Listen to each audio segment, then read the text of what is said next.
네, 여러분 안녕하십니까. 시사토론의 송인호입니다. 국제기념물 유적협의회가 유네스코의 백제역사 유적지구를 등재 권고했습니다. 이에 따라 익산을 비롯해서 공주와 부여 등 백제문화유적을 묶은 지구가 유네스코 세계역사유적으로 등재될 가능성이 높아졌습니다. 그동안 문화적 자긍심으로 유적을 보존해온 익산 시민과 전라북도민들에게는 대단히 기쁜 소식이 아닐 수 없습니다. 국내에서 상대적으로 덜 주목받아온 백제의 역사를 세계로부터 인정받게 된 것입니다. 하지만 세계문화유산 지정만으로 끝날 게 아니라 이를 어떻게 지역 발전으로 견인해야 하느냐가 우리에게 숙제로 나와 있습니다. 오늘 시사토론에서 점검해 보도록 하겠습니다. 그럼 오늘 나와주신 분들 소개해 드리겠습니다. 박경철 익산시장 자리하셨습니다. 네, 안녕하셨습니다.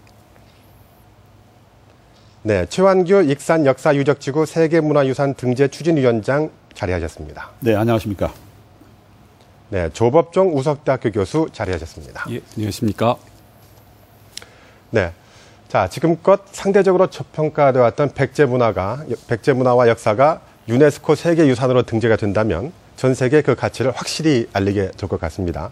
자, 문화유산을 보존하며 같이 살아온 전북도민들에게는 상당한 자긍심을 갖게 되는 소식인데 오늘 출연자께서는 백제유적지구 세계유산 등재에 대해서 어떻게 생각하고 또 오늘 토론회에서 꼭 강조하고 싶은 얘기가 있다면 무엇인지 먼저 간단히 듣고 토론 시작하도록 하겠습니다. 먼저 박경철 시장님부터 부탁드리겠습니다. 네,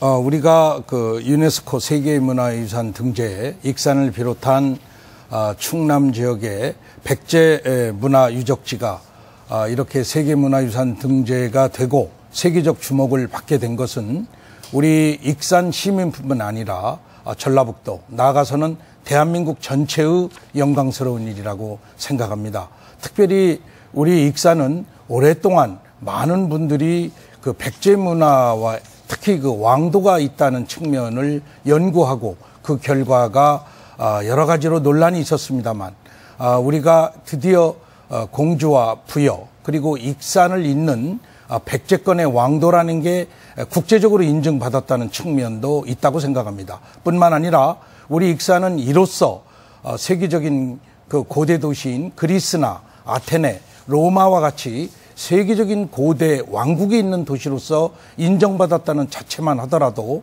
우리가 경제적 가치로 따질 수 없는 엄청난 문화적, 정신적 큰 위대한 유산을 우리가 조상들로부터 물려받은 것을 확인했다는 세계적 인증을 받았다는 그런 측면에서 온 시민과 그리고 온 도민이 경축하고 경화해야 할 일이라고 생각합니다. 네. 자, 최완규 사장님. 네. 추진위원장을 하셔서 뭐 남다른 소회가 또 있으시겠어요? 네, 그렇습니다. 네, 부탁드리겠습니다. 먼저 전라북도나 익산시 그 관계자들이 정말 애만이 쓰셨습니다. 특히 그런 과정 속에서 시민들의 적극적인 협조가 있었기 때문에 오늘 이러한 좋은 결과를 저희가 맞이했나 이렇게 생각합니다. 저 개인적으로는 좀 소위가 있지요. 2006년도에 원광대학교 마한백제문화연구소장으로 이제 부임하면서 어떻게 하면 익산의 역사문화 유적들을 시민사회와 같이 할까 하는 것이 저희 고민이었습니다. 그래서 이제 세계문화유산 등재를 추진했거든요.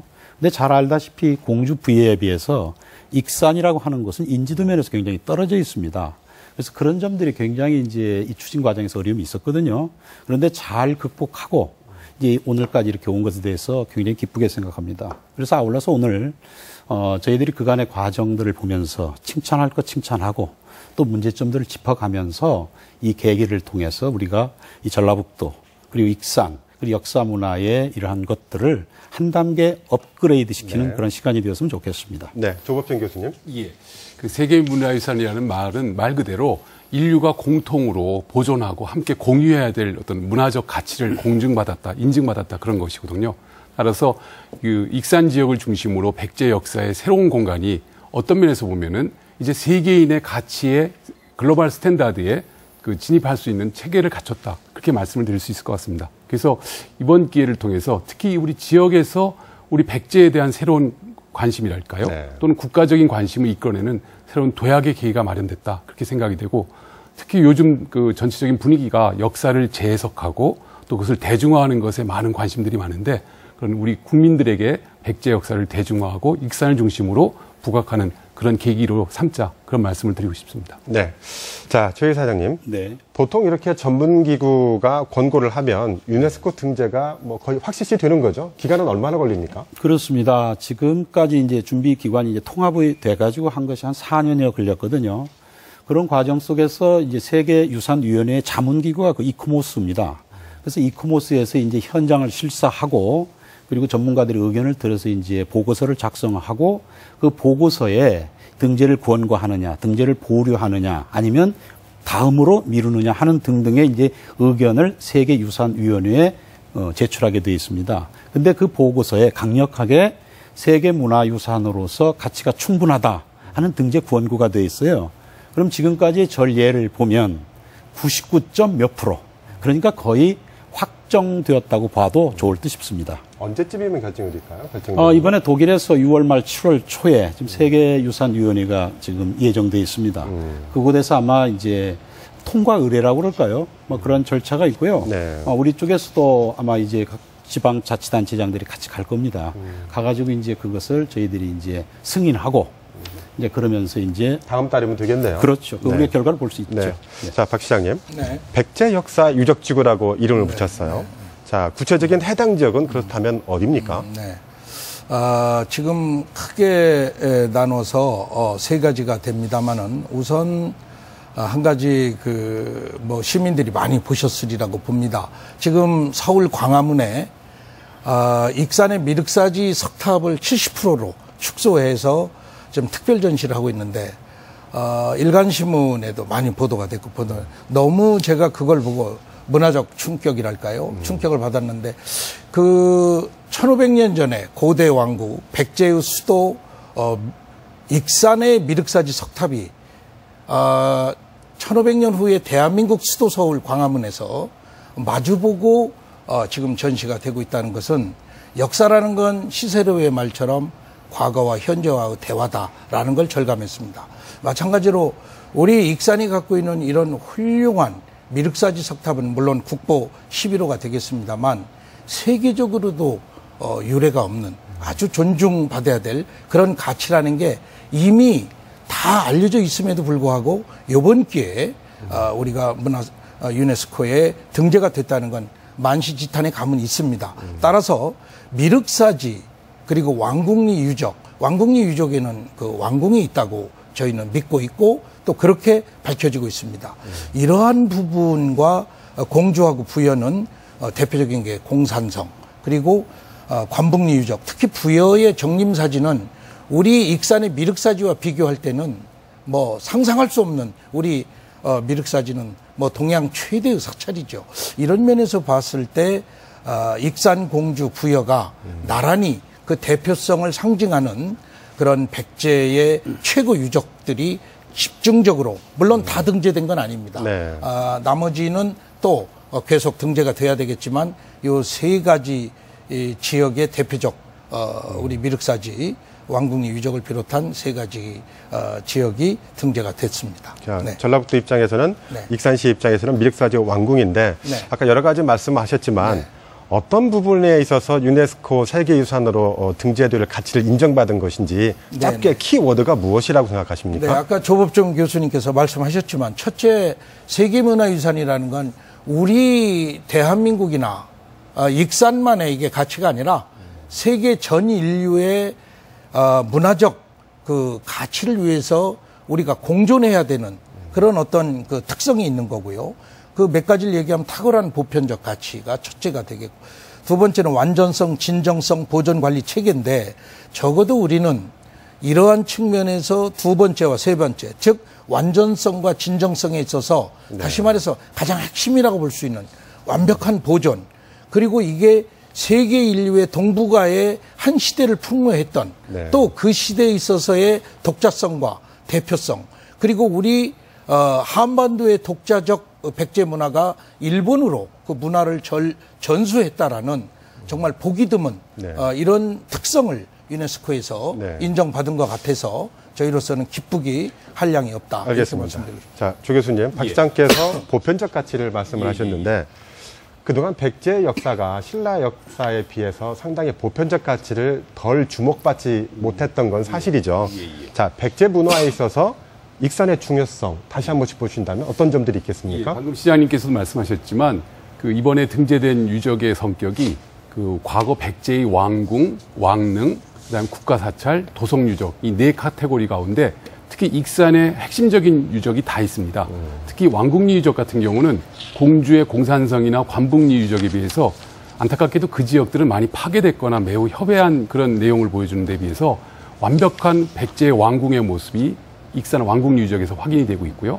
두 번째로 미륵사지 같은 것은 국가사찰인데 그 부여의 정림사지하고 비교해 봤을 때 규모와 내용 면에서 시기나 어떤 사상적 측면에서나 가장 백제적인 어떤 역사, 백제 사찰을 대표하는 그런 의미를 갖고 있습니다. 따라서 어떤 면에서 보면은 이 익산의 백제 유적은 공주 부여에 비해서 뭐 비교해서 좀 미안합니다만은 그 질적 내용적 측면에선 상당히 그 차원이 다르다라고 말씀을 드리겠고요. 다른 측면에서 보면은 익산이 갖고 있는 역사의 고도성, 고조선 준왕의 남내지라든지 마한의 중심지라는 그런 역사와 함께 백제 역사의 중심 거점으로서 한국에서 가장 찬연한 공간으로서 자리하고 있다. 그렇게 말씀을 드릴 수 있을 것 같습니다. 네. 자, 그럼 다음 주제로 넘어가도록 해보겠습니다. 자, 익산에서는 백제의 역사와 문화를 세계유산으로 등재하려는 노력은 지난 2006년도부터 추진을 해온 걸로 알고 있습니다. 자, 박 시장님. 익산시가 단독으로 하지 않고 충남의 부여와 공주와 손을 잡은 이유는 무엇입니까? 우선 그 말씀의 전문가는 저기 앉아 계신 우리 최한규 이사장이 2006년에 최한규 이사장을 중심으로 백제사를 연구하는 우리 지역 학자, 지역 원로, 각기각층의 인사 50명이 저는 거기 들어가고 싶었는데 저는 안 끼워줬습니다. 그때는 시장이 아니어서 그런지. 근데 저분들이 이걸 주도를 했다는 거, 역사적 어떤 그 일을 시작하셨습니다.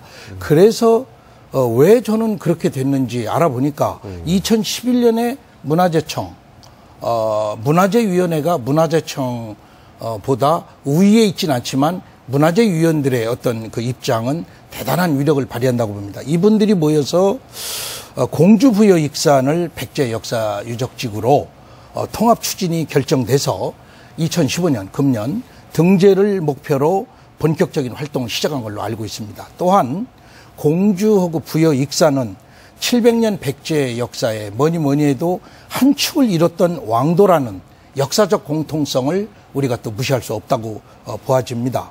또한 유적들의 성격 그리고 구조 등에서도 서로 연관관계가 있다. 우리는 연관관계가 있다고 보고요. 또 최근에 이코머스에서 발표를 했지만 세계유산의 등재 방식이 기존의 단독 등재에서 연속 유산 등재로 변화되고 있어서 세계유산 등재의 연속 유산 등재 방식이 유리하다. 저희는 보고 있지만 이것을 왜 이렇게 추진을 했는지에 대해서는 전문적인 학자들 그리고 저는 뭐 취임한 지가 1년밖에 되지 않았습니다만 이런 부분에 대해서는 오히려 우리 최한규 이사장이 말씀을 해주시면 더 정확할 것 같습니다. 그럼 한번 여쭤볼까요? 최한규 이사장님께. 지금 우리 박 시장님께서 말씀하셨듯이 2006년부터 이제 익산시에 이제 뜻 있는 분들 이렇게 이제 모셔가지고 사실은 시민에서 이게 시작한 겁니다. 관에서 주도했다기보다는 이제 원광대학교 마한백제문화연구소에서 주도해 갔지요. 그런 과정에서 2010년도에 공주, 부여, 익산 세 군데가 동시에 잠정 목록에 올랐습니다.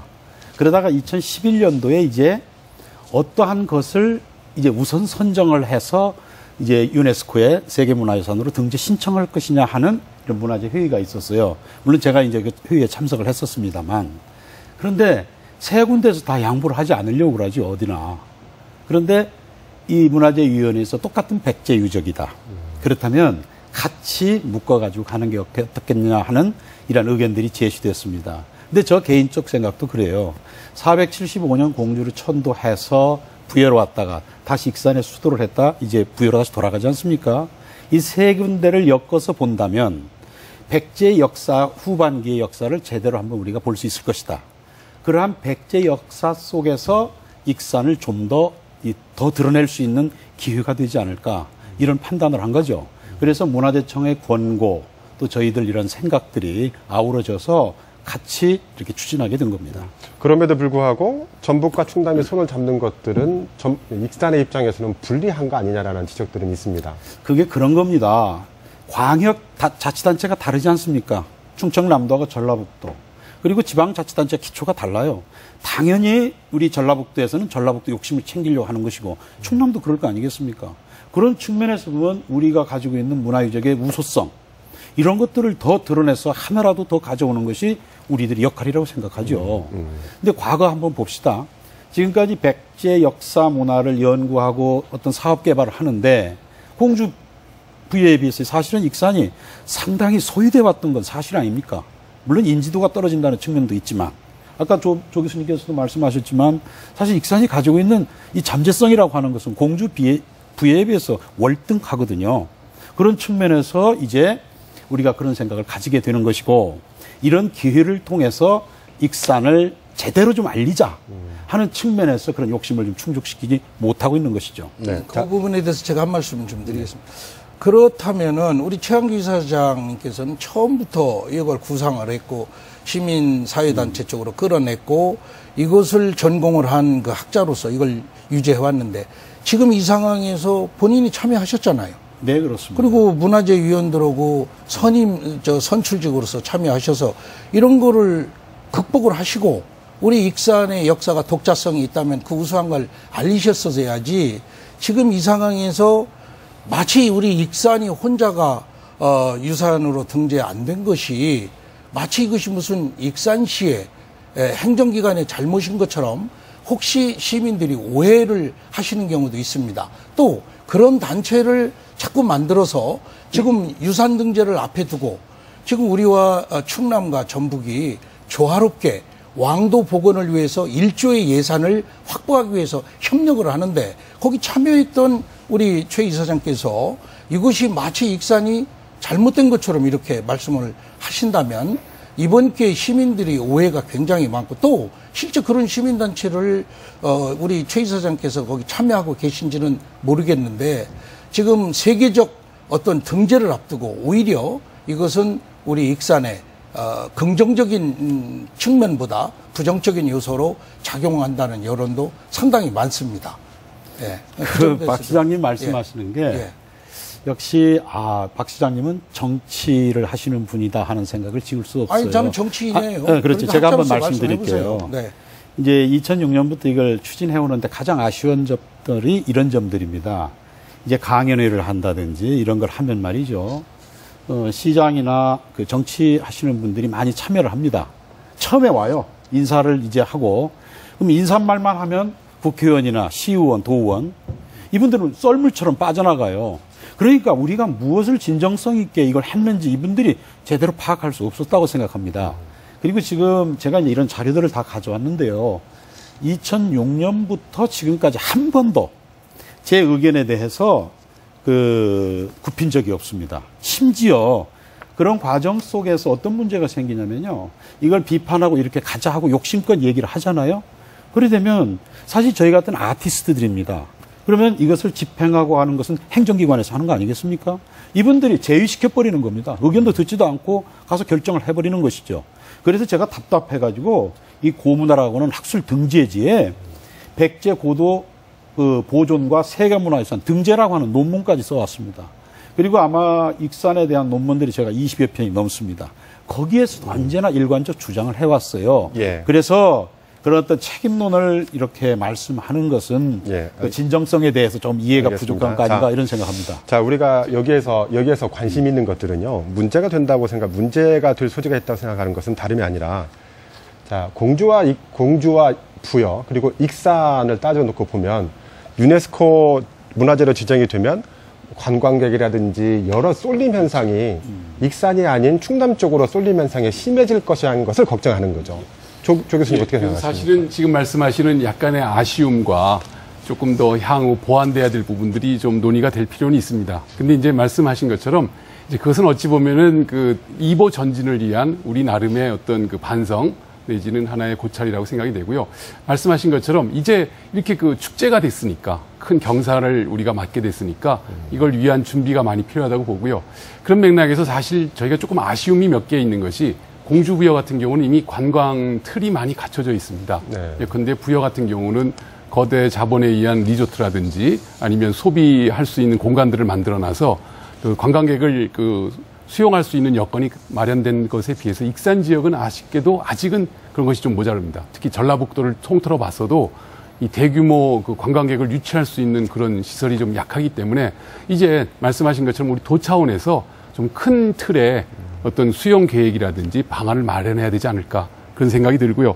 특히 요새 그 주목이 되는 것이 KTX라는 아주 중요한 그 교통 체계가 익산을 중심으로 이제 완벽하게 정리가 됐거든요.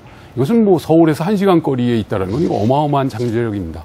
거기다가 또 이제 그 학제에서 중학교에서 자유학기제라는 것이 시행이 되면서 부모와 학생이 미래 자기의 그 비전을 탐구하기 위한 새로운 어떤 가능성들의 그 수업 방식이 바뀌었거든요. 그랬을 때 저는 이번 그 새롭게 그 등재가 된 세계문화유산 도시로 익산으로서의 의미를 전라북도와 다 연결을 지어가지고 새롭게 활성화하는 계기를 만드는 것이 좀 시급하지 않은가. 그리고 많은 분들이 관심을 가져야 되지 않은가. 그런 생각이 듭니다. 자, 여러 가지 말씀하셨는데, 자, 그렇다면 세계유산의 도시로 발돋움하게 될 익산시의 청사진을 어떻게 그리할 것인가도 큰 숙제로 남아있는 것 같습니다. 자, 고창 고인돌과 수원 화성 등 국내의 대표적인 역사 유적지들은 세계유산으로 등재된 뒤에 세계인들의 주목을 받으면서 지역의 성장과 발전에도 큰 영향을 미치고 있습니다. 그래서 각 지자체마다 세계유산에 등재하려고 노력하는 이유도 바로 이것 때문인 거고요. 자, 백제 역사 유적지구가 세계유산으로 이름이 올려지면 자, 과연 익산시가 그렇다면 어떻게 달라지는가? 이게 또 궁금해요. 박 시장님, 어떤 청사진이 있습니까? 우선 단적으로 2009년 우리 그 미륵사지 석탑을 아시다시피 해체하는 과정에서 사리장암이 발견, 경악 그 자체였고 세 개의 눈이 다 이쪽으로 몰렸습니다. 어떻게 그 금동 향로로 만든 그것이 1500년 동안 거기 있었느냐. 저는 제가 생각할 때 이런 것들이 바로 역사의 위대한 어떤 가치라고 봤을 때는 우리가 여러 가지 지금 우리나라에서 세계유산 등재된 유적이 11곳으로 알고 있습니다. 그리고 잠정 목록으로서 세계유산을 추진하고 있는 것은 17개소인데요. 앞으로 우리가 익산이 예를 들자면 사리장암이 발견된 이후에 1년 동안 통계를 낸 걸 보니까요. 사리장암은 특별전시전을 한다고 대한민국에 공시가 되니까 무려 10만 명이 그걸 보러 왔습니다. 그럼 10만 명이 그걸 보러 왔는데 그거 외에는 볼 게 없으니까 그냥 간 거죠. 그러니까 전주가 한옥마을에 지금 한계를 지금 느끼고 있는 분들이 많은 것이 다른 새로운 또한 트렌드를 구축을 하지 않으면 늘 관광, 새로운 걸 추구하는 분들은 썰물처럼 빠져나가기 바래요. 따라서 우리 익산도 아까 우리 송 국장님께서 말씀하신 그런 새로운 비전과 그런 스토리텔링을 계속 구축을 해야 되는데 어떻든 이 역사의 유적의 가치를 제가 구태여 그리스나 아테나, 로마를 얘기한 것은 그네들이 갖고 있는 것은 2000년 전의 유적이지만 끊임없이 그 나라를 방문하는 이유는 그 방문을 하도록 그 문화적 가치를 상승시키는 여러 가지 정책들을 쉬지 않고 발굴해냈고 또 그에 따른 아까도 말씀드린 인프라를 구축했다는 측면에서 10만 명 정도가 사리장암을 보러 왔다면 세계 문화유산이 등재가 된 것이 한 군데가 아니고 우리가 미륵사지에 단간지주도 포함되고 여러 가지 유적이 많습니다. 거기에 뭐 발굴해낸 것도 있고 특히 왕궁리 같은 경우는 왕도 또 새롭게 발굴되는 여러 가지 그 왕궁의 공방 뭐 이런 것들이 발굴됨으로써 우리가 이것을 잘만 정말 이걸 풀어 쓴다면 하나의 어떤 관광 새로운 관광 어떤 그 문화적 기틀을 마련하는 계기가 될 뿐더러 우리가 부족한 부분은 충청도의 공주나 그리고 부여 쪽에 취약한 부분을 보강할 수도 있고 이것을 혼자만 홀로 우뚝 서서 우리가 될 수가 없듯이 필요하다면은 우리 전주권까지도 같이 엮는 겁니다. 그러니까 우리 전라북도가 익산만이 홀로 서는 게 아니라 어느 것이 전략적으로 우월한가. 그래서 전주 그리고 옆에는 충청도의 공주와 부여. 이래서 익산이 차지하는 그 문화재의 가치를 우선은 유추해서 추출하고 끌어내는 거. 이것이 우리의 역할이고 또 앞으로 학자들의 역할이다. 이제 시작이다. 네. 저는 이렇게 생각합니다. 자, 최 이사장님, 네. 거의 10년 동안 등재를 위해서 애쓰셨는데, 네. 자, 등재가 이제 다음 달이면 이제 눈앞에 현실로 다가오는 거죠. 네, 그렇습니다. 자, 그렇다면 익산시가 어떻게 변화할 거라고 생각하십니까? 가장 큰 문제는 정체성 확립입니다. 뭐냐면 그게 이제 차별화죠, 결국엔. 그런데 그런 측면에서 이제 있고요. 이런 부분이 있어요. 이런 일들을 하면서 제가 느낀 건데요. 행정이라고 하는 것은 동맥과 같은 겁니다. 그래서 행정에서 해야 되는 것이 있고, 때로는 어느 부분은 전문가들의 그 정교한 이러한 작업들이 만들어진 후에 그것을 행정이라는 곳에 올려가지고 이 동력을 발휘할 수 있는 것이 있거든요. 그런데 지금 우리가 논의하고 있는 이런 세계문화유산이라든지 그를 통해서 새로운 가치를 창출하는 것은 바로 그러한 작업들이 해당하는 거예요. 그래서 이러한 우리들이 그 비판하는 거라든지 이런 것들도 애정을 가지고 다 하는 것이거든요. 네, 그렇죠. 누가 뭐 이거 하는 것에 대해서 제가 이 10년 동안 추진해온 입장에서 이것에 대해서 어떤 비판을 하는 것은 애정이 있는 것이지 다른 취지는 아니에요. 그래서 이런 비판도 아마 우리 시장님께서 겸허히 잘 받아들여서 아마 이렇게 잘 해주시리라고 믿습니다. 이럴 때 관하기 서로 간의 믿음을 가지고 이 문제를 잘 풀어나간다면 아마도 좀 더 나은 이런 미래를 우리가 꿈꿀 수 있지 않을까 생각합니다. 네. 자, 조 교수님. 예. 익산의 가치가 공주 부여보다 높은 것은 예. 그 유적지가 훼손되지 않고 온전히 보존되고 그렇죠. 있다는 거죠. 원형성이 가장 높은 예. 거죠. 자, 그런데 우리가 유네스코 세계유산 등재를 마케팅 측면으로만 너무 보는 게 아니냐. 예. 뭐 예를 들면 익산의 새로운 관광객을 끌고 오려면 예. 뭐 인프라나 또 여러 가지 변형이 필요할 거고 예, 예. 근데 이게 그 마케팅 차원으로 너무 지나치게 접근한다는 우려도 있어요. 이런 점들은 어떻게 해소시킬 수 있을까요? 예, 사실 그게 그 동전의 양면 같은 측면입니다. 그 유적을 보존해야 하는 거하고 어찌 보면 활용해야 된다는 이 두 측면이 함께 움직이는데요. 제가 비근한 예를 들자면 제가 처음 이 세계유산에 관심을 갖게 된 것이 사실은 고구려 세계유산을 그 북한과 중국이 공동 등재하는 과정에서 두 나라의 어떤 내용을 비교할 수 있는 기회가 있었습니다. 북한의 것을 보고 그다음 중국이 한 것을 봤더니 중국은 말씀드린 것처럼 철저히 돈 벌기 위한 그런 공간으로 전락을 시켜서 아쉬움을 남겼지만 결과론적으로 보면 홍보 효과는 엄청나게 얻는 걸 제가 봤습니다. 네. 그래서 그 익산에서도 그런 것들을 우리가 반성적으로 계기를 삼긴 해야겠지만 저는 아까 말씀드린 것처럼 요즘 우리 국민의 그리고 전 세계적인 추세가 뭔가 탐구하는 여행입니다. 그리고 거기서 뭔가 성취하는 것을 느끼는 지적인 만족감이라든지 감성적인 어떤 안온감을 함께 느끼는 건데 저는 이런 트렌드에 맞는 익산 세계유산의 어떤 특징을 찾아야 된다고 봅니다. 네. 그래서 저는 특히 하나 주목할 것이 제가 학생들에게 한번 물어봤어요. 익산하면 뭐 떠오르냐 했더니 선화공주와 서동을 떠올리는 학생들이 의외로 많았어요. 즉 원수지간의 두 나라가 말 그대로 로미오와 줄리엣 같은 사랑의 어떤 그 스토리가 있는 도시라는 거에 대해서 상당히 관심들이 많더라고요. 그래서 저는 이것이 결코 우리가 카피하는 것이 아니라 이런 성격과 의미를 화합의 개념으로 그리고 또 아까 말씀드린 거대한 사찰과 왕궁을 만든 이유가 백제를 중흥하기 위한 새로운 불국토를 만들기 위한 무왕의 의지가 구현됐거든요. 그래서 말 그대로 저는 공주부여와 차별을 한다면 백제 중흥의 땅이자 화합의 땅이다. 이런 그런 몇 가지 중요한 키 컨셉을 찾아내가지고 네. 적극적으로 홍보하는 게 필요하다고 생각이 듭니다. 네. 자, 아까 조 교수께서 말씀하셨는데 요즘의 관광의 트렌드가 네. 지적인 만족감 쪽으로 그렇습니다. 많이 갔다는 걸 네. 말씀하셨어요. 네. 자, 정신적인 만족감 관광에 굉장히 필요하겠죠. 네, 네. 그런데 이 정신적인 만족감도 필요하지만 네. 몸도 편해야 되고 네. 음식도 좋아야 되는 게 그렇습니다. 현실이기도 합니다. 그렇습니다. 자, 익산시 어떤 정책이 있습니까? 네, 어떤 네. 전략이 있습니까? 네, 그렇습니다. 저희 익산시는 뭐 잘 아시다시피 우선 뭐 여러 가지 아까 말씀을 드렸지만 그 중에 우리가 그 보석 도시로서의 또 위상도 못지않게 있습니다. 전라북도 최초로 우리가 한 달 전에 면세점을 보석 그 판매센터에 문을 열었습니다. 물론 중국 관광객들, 요커족들을 겨냥한 그런 전략이기도 합니다만 그 자리에 바로 우리가 15층짜리 호텔이 조만간에 건립에 착수할 것 같습니다. 그래서 우선은 이런 인프라 시설 외에도 원광대학교의 여러 가지 그 의료 관광객들을 지금 중점적으로 저희가 추진을 같이 하고 있습니다. 뿐만 아니라 우리 전 익산이 전주의 그 500만 명 1년에 오는 관광객들의 경이로운 현상을 보면서 우리가 저기서 우리가 배워야 될 게 뭔가 철저히 네. 저희가 벤치마킹 하고 계시다. 공부하고 있고 또 그것을 드러난 이상 장단점을 잘 분석해서 네. 우리가 갖고 있는 세계적인 역사적 고도를 잘 부합해서 네. 우리가 추진해 나가고자 합니다. 알겠습니다. 토론 시간이 얼마 안 남았는데 꼭 우리가 짚고 넘어가야 할 게 또 하나 있습니다. 바로 콘텐츠의 문제죠.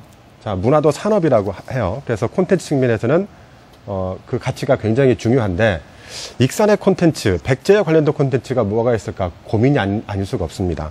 자, 최근에는 백제 역사를 계승한다는 서동축제까지도 폐지가 됐어요. 자, 콘텐츠에 대한 방향성 또는 내용 이런 것들은 어떻게 키워나가야 된다고 조 교수께서 먼저 대답하시겠습니다. 아까 잠깐 말씀드렸습니다마는 공주 부여와 차별화할 수 있는 콘텐츠를 개발해야 되는데요. 익산에 사람들이 와서 가장 놀라는 것이 어떻게 이렇게 어마어마한 미륵사와 그 공간들이 이렇게 장엄하게 펼쳐져 있느냐. 이 공간이 어떤 의미가 있는가를 잘 설명을 해줘야 될 것이 필요한 겁니다. 그때 이제 나오는 것이 말 그대로 경주가 신라가 사용했던 불국토 개념입니다. 사실은 무왕이 그 불교적인 이념으로 새로운 이상향을 여기에 만들고자 했던 그런 개념이었던 걸 나중에 신라가 차용해 간 건데 여기는 뭔가 새로운 이상향의 공간을 만들려고 했다는 그런 개념이 하나 있었고요. 그러니까 어찌 보면 백제를 중흥하려는 개념이 있었던 것 같고요.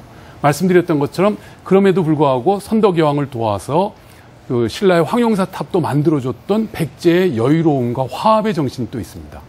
그리고 선화공주와의 결합이라는 사건도 있고요. 그래서 말씀드렸던 그런 여러 사건들을 중심으로 새로운 역사적인 컨텐츠들을 막 찾아낼 것 같습니다. 그리고 비근한 예로 물론 백제 유적의 논란이 있습니다만은 나중에 고구려 유민들이 와서 남긴 유적으로서의 거기 보면은 석인 석불상이 있고요. 그 다음에 고도리에 있는 그 석인상이 그렇고요. 그 다음에 연동리 석불 같은 경우는 일본의 그 법융사에 있는 어떤 불상과의 연결되는 아주 재미있는 이야기들이 또 남아 있습니다. 그걸 또 일본 정유재한테 일본이 훼손한 이야기도 있고 하나하나 유적 또는 유물마다 중요한 그 사실들이 있기 때문에 그래서 조금은 각색도 하고 현대화하는 작업이 필요하다고 생각합니다. 관광객 입장에서는 하나하나가 중요한 유적지이긴 한데요. 그렇죠. 그 하나하나의 유적지를 관통하는 주제, 무엇이 있어야 이해하기 쉽지 않을까요? 예, 맞습니다. 그건 이걸 어찌 보면 우리의 그 과제이기도 합니다. 그래서 여태까지 나온 것들을 한번 모아보고 이건 시나 도나 우리 지역의 학계가 같이 해야 될 노력인데 아까 제가 미리 말씀드렸던 것처럼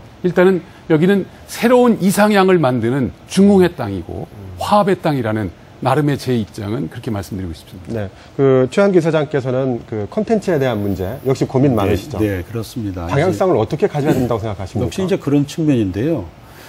가지고 있는 문화적 자산 속에서 찾아야 된다고 생각합니다. 그것이 이제 공주 같은 경우는 말이죠. 이제 한강유역에서 갑자기 왕이 이제 전사하는 바람에 수도를 옮기게 되지 않습니까? 네. 그러면서 이제 무령왕대의 백제 중흥을 이제 다시 꿈꾸게 됩니다. 이루게 되죠.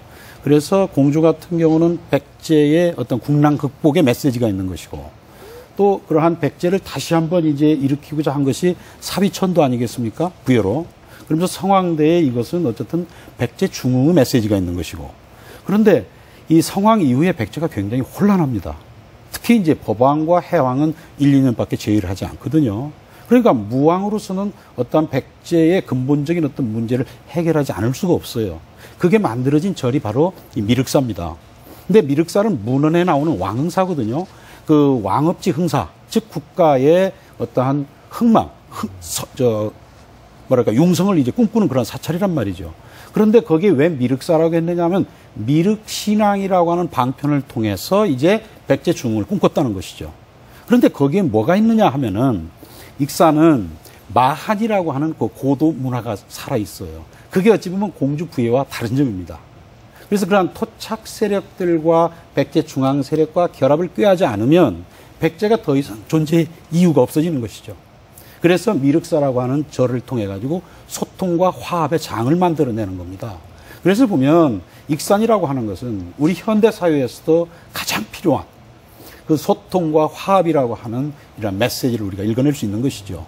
그래서 그런 메시지들을 어떻게 우리가 만들어서 컨텐츠화하느냐. 네. 이런 것들이 아마 우리 익산이 가지는 장점이라고 생각합니다. 네. 자 시장님. 네. 여러 가지 컨텐츠에 대한 제안이 있었어요. 근데 옛말에 구슬이 3마리라도 꿰어야 보배라는 말이 있지 않습니까? 이 컨텐츠를 하나하나 요것들을 익산시만의 특색 있는 걸로 만들기는 말처럼 쉽지는 않을 거예요. 어떤 전략 있으십니까? 서동축제는 취소된 게 아닙니다. 잠정적으로 요번 한 해 좀 지켜보자. 세계유산 등재가 되고 난 후에 네. 시민들의 성숙된 의지를 모으고 전문가들의 의견을 모아서 서동축제가 될지 무왕축제가 될지 어떤 형태든지 이제는 유산 등재가 같이 됐으니까 공조고 부여고 협력하고 서로 대립하는 게 아니라 서로의 특성을 강화해서 서로 서포터해주는 그런 어떤 대화와 타협을 통해서 익산에 걸맞는 아주 위대한 정말 축제를 하나 만들고 싶다. 자, 제 생각이 그겁니다. 새 판을 짜기 위한 잠시 휴식 기간이지 폐지는 아니다라는 말씀이시네요. 네.